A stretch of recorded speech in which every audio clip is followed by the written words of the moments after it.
저는 서울에서 살고 있는 30대 초반의 평범한 여자입니다. TV 막장 드라마에나 나올 법한 막 나가는 시어머니를 만나서 남편과 결혼하기 전부터 말도 못할 마음고생을 했었어요. 남편에게 병적인 집착과 함께 그런 남편과 결혼한 저를 어쩌면 라이벌이라고 생각을 하시며 저희 친정집까지 무시하는 시어머니 때문에 지금까지 여러 우여곡절이 참 많았습니다. 요즘 세상에 시어머니한테 머리채를 잡혀봤다고 말하면 여러분들은 믿으실 수 있으신가요? 제가 지금부터 황당하다는 말로는 부족한 제 결혼생활 이야기를 해드리려고 합니다. 잘 듣고 결혼할 때 저희 시어머니 같은 사람은 피하시길 바래요. 사실 저희 남편은 이기적이고 자기밖에 모르는 시어머니 때문에 어릴 적부터 여러 가지로 하지 않아도 될 고생을 하며 큰 상처를 받고 자라온 사람입니다.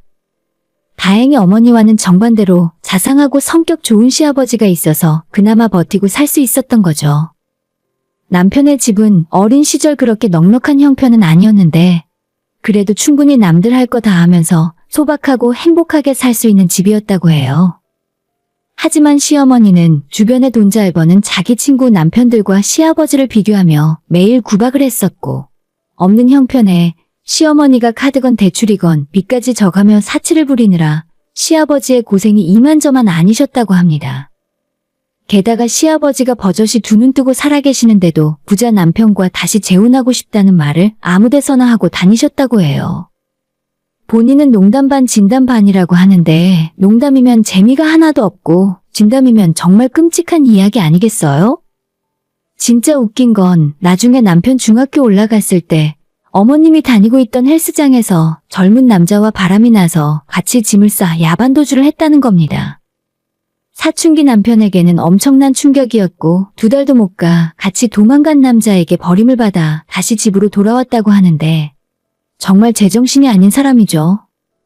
시아버지 앞에서 싹싹 빌고 한 번만 용서해달라 하는 바람에 아버님이 다시 받아주긴 했지만 그 이후로 두 분은 사이가 그리 좋은 건 아니라고 해요.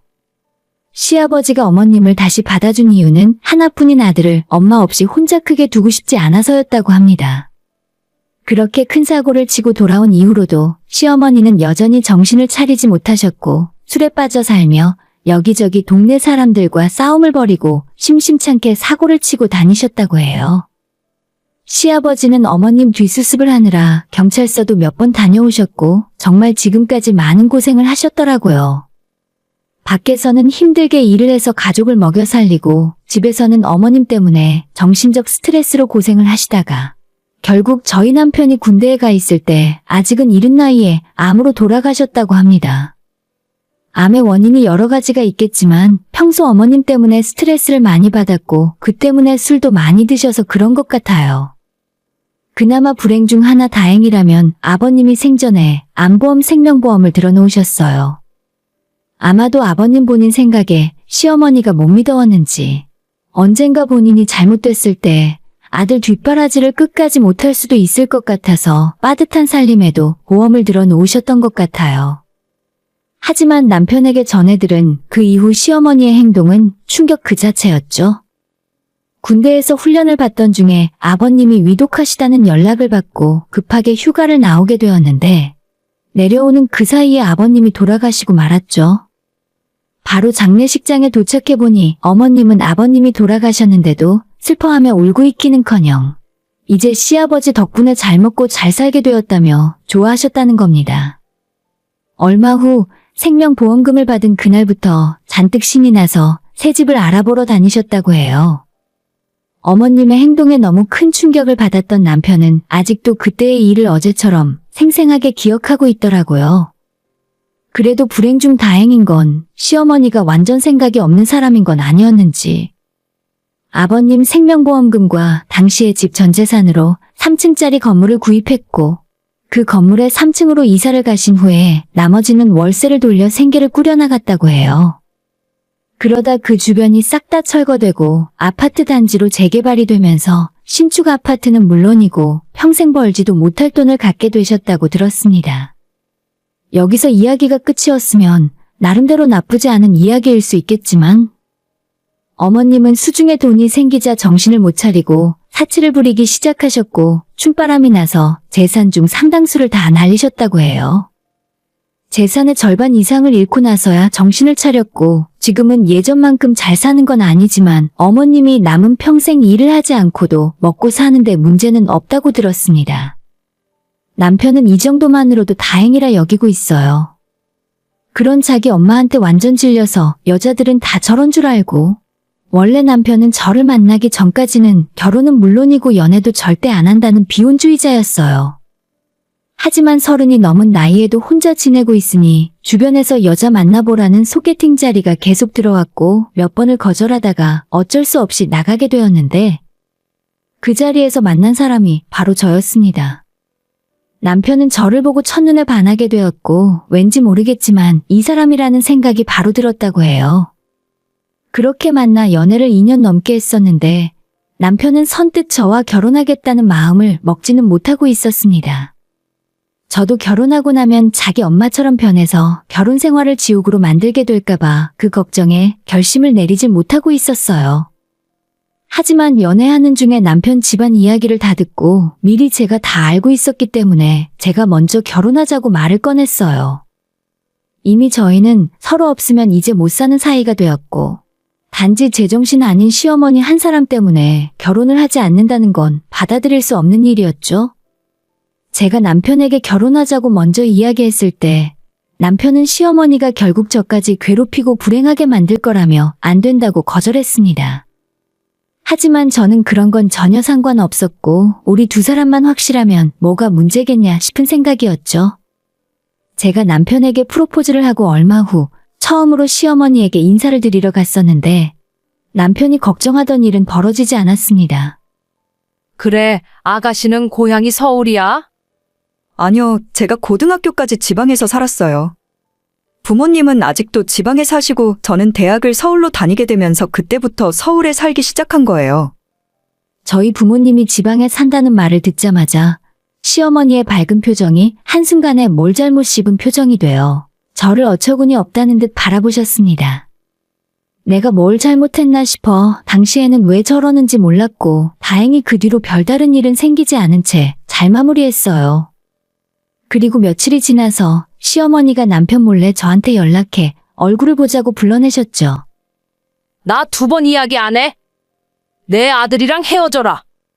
우리 집안에는 너 같은 며느리 못 들어온다. 갑자기 연락해서 이게 무슨 소리인가 싶었죠. 어머니 죄송한데 저희는 어머님 말씀을 들을 생각 없어요. 이미 저희 두 사람 결혼해서 살기로 결심했거든요. 오늘 들은 이야기는 못 들은 걸로 하겠습니다. 뭐야, 너 지금 내가 하는 말에 말대꾸 하는 거야? 어머님이 저를 당장에라도 때릴 것처럼 팔을 들어 올리셨는데 그 자리가 카페였고 주변에 손님들이 많으니 눈치를 보고 다시 조용히 팔을 내렸어요. 당시 남편에게 대충 들어 알고는 있었는데 자기 마음대로 일이 안 풀리면 바로 손부터 올라가는 성질머리를 보고 정말 경악을 했습니다. 당연히 그날 있었던 이야기는 제가 남편에게 다 이야기했고 남편이 집에 가서 어머님이랑 한판 크게 붙었다고 합니다. 그 뒤로도 어머님은 한동안 저희 결혼을 인정 안 하시고 제가 2번, 3번 인사를 드리러 가도 쳐다보질 않으셨어요. 엄마, 저희 무조건 결혼할 거라니까요. 엄마가 이렇게 고집 부려봤자 시간 낭비예요. 남편의 그 말에 어머님은 바닥에 철푸덕 주저앉아 신세 한탄을 하며 울고불고 난리를 쳤습니다. 남편 일찍 보내고 내가 너를 어떻게 키웠는데? 여우 같은 기집애한테 홀려서 어미를 버리고 결혼을 한다고 하냐? 그 정도로 어머님이 반대를 하셨지만 저와 남편 사이는 흔들리지 않았어요. 이미 두 사람이 서로에게 확신이 있었고 헤어지고 다른 사람을 만나는 선택지는 없었으니까요. 그 이후 저는 남편을 데리고 친정 부모님께 인사를 드리러 갔습니다. 이야기는 이미 들었고 일단 밥부터 많이 먹어. 우리 집엔 자식이 딸 하나뿐이니까 잘 부탁하고. 우리 딸 울리지만 않으면 돼. 눈물 나게 하면 내가 피눈물 나게 할 줄 알아. 아빠가 말씀은 그렇게 하셨지만 이미 저희 부모님들은 허락을 다 하신 상황이었죠. 잠시만요, 여러분. 30초 안에 사연보다 더 재미있는 꿀팁 하나 듣고 지원금 최대 128만 원 받아가세요. 아이폰 갤럭시 약정 끝났을 때 여기 모르면 큰 손해입니다. 전환지원금 최대 50만 원에 비밀지원금까지 놓칠 수 있거든요. 심지어 최신형 갤럭시 아이폰을 주문 당일 받아볼 수도 있어요. 여기서 끝이 아니에요. 약정 끝난 인터넷, 가전 렌탈 역시 가만히 두면 최대 78만 원 손해입니다. 법이 정해준 지원금이니 당연히 챙겨야겠죠? 만약 다른 곳보다 지원금이 적다면 차액의 120%로 돌려준다는데 역시 업계 1위인 이유가 있습니다. 365일 주말에도 밤 10시까지 상담 가능한 아정당. 지금 바로 전화해보세요. 홈서비스 만능 이사도 유명한데요. 일을 얼마나 잘하면 물품 파손 시 본사에서 최대 1,000만 원까지 보상해주고 혹시라도 불만족스러우면 이사 당일 전액 환불, 보장이사도 가능합니다. 휴대폰, 인터넷, 가전 렌탈, 이사 청소까지. 정당하게 받자 아정당. 남편도 저희 부모님께 감사하는 마음이었고 앞으로 잘하겠다고 대답했습니다. 저희 부모님을 한번 찾아뵌 후 남편은 친부모처럼 따르고 좋아했어요. 그럴 만한 것이 시아버지가 돌아가시고 난 이후로 남편은 집에서 가족의 정을 크게 느끼지 못하고 살았기 때문입니다. 시어머니도 아들에게 집착을 하면 했지 사랑을 주는 스타일은 아니었으니까요. 그런 만큼 살가운 분위기에 저희 친정이 남편의 마음에 쏙 들었던 것 같아요. 어머님은 아직도 저희 결혼을 허락하신 상태는 아니었지만 일단 결혼 날짜를 먼저 잡았고 그 이후 양가 상견례를 하기로 했어요. 남편은 시어머니 때문에 상견례는 그냥 생략하자고 했지만 친정부모님께서 아무리 그래도 돌아가신 것도 아닌데 상견례는 해야 한다는 말씀에 억지로 자리를 만들게 되었죠. 저는 정말 많이 걱정했지만 그나마 남편이 시어머니한테 입 조심하라는 경고를 확실하게 해서 그런지 상견례 자리 역시 별일 없이 무사히 지나갈 수 있었습니다. 하지만 거기서 끝났으면 오늘 제가 사연을 보내지도 않았어요. 시어머니가 기어이 사고를 치고 말았습니다. 결혼식을 보름 정도 앞둔 어느 날 벌건 대낮에 술이 거하게 취해 저희 회사로 찾아오셔서 저보고 나오라며 난동을 피우셨어요. 야, 네가 뭔데 우리 아들을 훔쳐가? 시골에서 올라온 촌년 주제에 우리 아들을 어떻게 홀린 거야 대체? 1층 로비에서 연락을 받고 업무를 보다가 달려갔더니 어머님이 경비와 싸우며 고래고래 악을 쓰고 있었습니다. 어머니, 그만하고 돌아가세요. 여기 일하는 곳이에요. 나중에 퇴근하고 이야기해요. 뭐라고? 이게 끝까지 지 잘난 척이네. 너 이리 와봐. 오늘 끝장을 보자. 그리고 회사 로비에서 제 머리채를 잡았습니다. 회사 사람들이 소란에 다들 나와 구경을 하고 있었고 아마 그 장면을 최소 50명 정도는 실시간으로 지켜보고 있었을 거예요. 그 사실을 들은 남편이 일을 하다 말고 저희 회사에 불이 났게 달려왔습니다. 저희 회사 동료들이 뜯어말려서 어머님이 제 머리채는 놓고 있었지만 여전히 소리를 지르며 저 같은 것에게 자기 아들 못 준다며 난동을 부리고 있었죠. 남편은 로비로 뛰어들어오자마자 자기 엄마를 발견하고 소리를 질렀어요. 이게 무슨 짓이야? 왜 여기까지 찾아와서 행패를 부리냐고. 남편이 어머님을 뜯어말리고 그 사이에 회사 직원 중 하나가 경찰에 신고를 했는지 경찰까지 오고 나서야 그 사태가 진정이 될 수 있었죠. 아들을 향한 시어머니의 광적인 집착에 저는 소름이 끼칠 정도였습니다. 이미 회사의 그 모습을 생중계로 보여줬으니 저와 친한 동료들은 다들 찾아와 절대 이 결혼하면 안 된다고 한마디씩 하더라고요. 아무리 남자가 좋아도 그렇지. 어떻게 그런 시어머니를 가족으로 두고 살 수 있겠냐고 제 결혼에 대해 다시 생각해보는 것이 어떻겠냐 다들 걱정이었죠. 더욱이 지금은 남편도 결혼 전이라 본색을 숨기고 있는 것일 수도 있고 옛말에도 그 부모의 그 자식이라는 말처럼 똑같이 이상한 사람일 수 있다고 했어요. 사실 저도 남편을 만나면서 의문이 들긴 했습니다. 어떻게 지금의 남편처럼 따뜻하고 자상한 사람이 저런 엄마 밑에서 자랄 수가 있었나 싶었죠. 주위 사람들의 걱정에도 불구하고 저는 이 남자와 결혼한다는 것에 단 한치의 의심도 들지 않았어요. 제가 아는 이 사람은 전혀 그런 성격이 아니라는 걸 잘 알고 있었으니까요. 지금 제가 어머님 문제 때문에 이 남자를 떠나게 된다면 아마 엄청나게 좌절하고 폐인처럼 지낼 것이 불을 보듯 뻔했습니다. 이후로도 저희 두 사람이 결혼식장에 들어서기 직전까지 시어머니의 크고 작은 폐악질은 계속되었고 남편과 저는 더 이상 그 페이스에 끌려 다닐 수 없다는 생각에 시어머니의 행동을 무시하고 받아주지 않게 되었죠. 그러자 이제는 저희 결혼 후에 앙심을 품고 저뿐만 아니라 남편까지 같이 못 살게 굴었으며 단순히 저희 친정이 시골에 산다는 이유로 무시하는 걸로 모자라 갖은 말썽을 피우고 다니셨습니다. 사실 이 모든 일은 남편의 관심을 받기 위해서 그런 것 같았어요. 기분 좋게 신혼여행을 갔더니 첫날부터 밤새 전화를 계속 해대질 않나. 자기 아파서 쓰러졌다며 구급차 불러달라 거짓말을 하질 않나. 이래도 저래도 저희가 무시를 하니 나중에는 옆집 주민이랑 싸워서 경찰서라고 연락이 오더라고요. 아무리 난리를 피워도 저희는 흔들리지 않았고 어머님을 철저히 무시한 채 저희끼리 행복하게 알콩달콩 살았습니다. 하지만 결혼 후 1년 정도가 지났을 때 저희 친정아빠가 갑작스럽게 돌아가시게 되었어요. 퇴근길 저녁 시간에 음주운전 차에 치이셨고 그 일로 저와 엄마는 많이 힘들어했죠. 다행히 저를 곁에서 지켜준 남편 덕분에 상당한 시간이 흐르고 나서 이겨낼 수는 있었습니다. 아빠가 돌아가시고 저 못지않게 슬퍼하는 남편을 보며 왠지 이 사람이 내 가족이라는 든든한 생각이 들어서 위로가 되기도 했어요. 하지만 아빠가 떠나고 혼자 지낼 엄마를 생각하니 마음이 편치 않았던 것도 사실입니다. 아빠가 떠나고 난 뒤에 가장 힘들었을 사람은 바로 저희 엄마였을 테니까요. 저와 남편이 수시로 친정엄마에게 연락을 하고 주말에는 자주 내려가서 얼굴을 뵙고 올라왔지만 마음이 편치 않은 것이 사실이었습니다. 아빠가 돌아가시고 2년 정도가 지났을 때 엄마는 혼자 지내는 것이 너무 적적하시다며 제가 있는 서울로 올라오고 싶어 하셨어요. 한 집에서 같이 살자는 건 아니었고 저희 동네에 집을 구해 자주 얼굴을 보고 살았으면 하시더라고요. 하지만 사람이 별로 없는 지방 소도시에 사시다가 막상 서울로 올라오려고 마음을 먹으셨는데 적응하는 문제에 있어서 고민이 많이 되시는 것 같았어요. 아빠와의 추억이 담긴 집과 동네를 떠나 올라오시는 것도 마음에 걸려 하시는 것 같았고요. 그런 고민을 남편에게 이야기하자 본인이 엄마를 설득하겠다며 바로 며칠 후에 엄마 집으로 같이 내려갔어요. 장모님 빨리 서울로 올라오세요.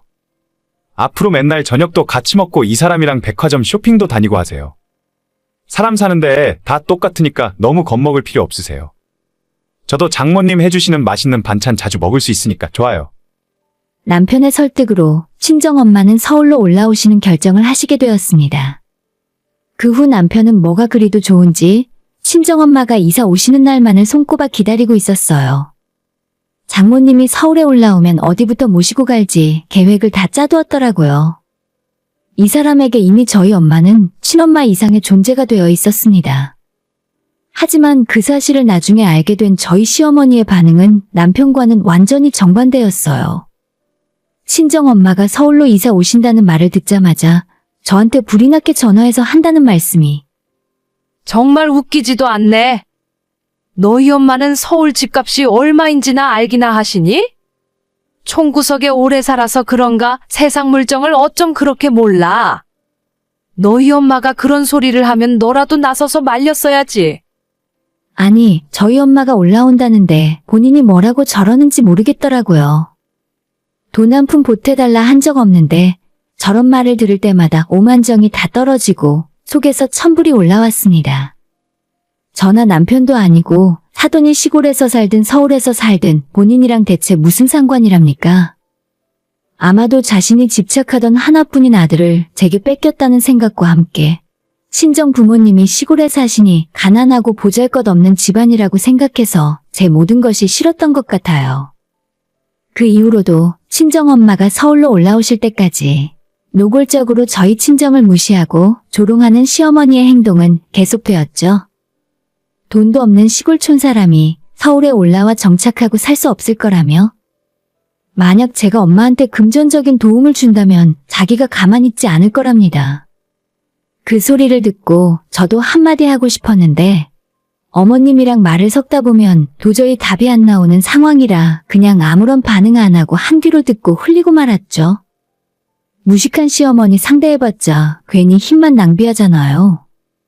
그리고 저희 시어머니가 몰랐던 중요한 사실 한 가지가 있었습니다.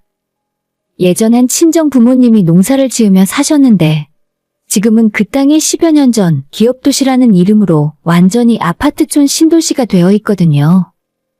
엄마 아빠 농사 짓던 논과 밭이 있던 자리도 지금은 으리으리한 신축 아파트가 전부 들어섰고 토지 보상금만 50억 넘게 받으셨어요. 부모님은 그 땅을 팔고 나서 근처에 전원주택을 짓고 사셨는데 아빠가 돌아가시고 나니 넓은 주택이 오히려 엄마에겐 혼자 사시기에 적적한 공간이 되어버린 거죠. 남편은 결혼 전 인사드리러 갔을 때 이 사실을 대충 알고 있었지만 어머님한테는 굳이 아무도 이야기하지 않고 있었습니다. 저런 인간에게 친정에 돈 많다고 이야기해서 좋을 건 하나도 없었으니까요. 아무튼 그런 사실도 전혀 모르고 시어머니는 저희 엄마에게 시골 촌구석 사는 가난뱅이라며 계속 무시를 하고 있었던 거죠.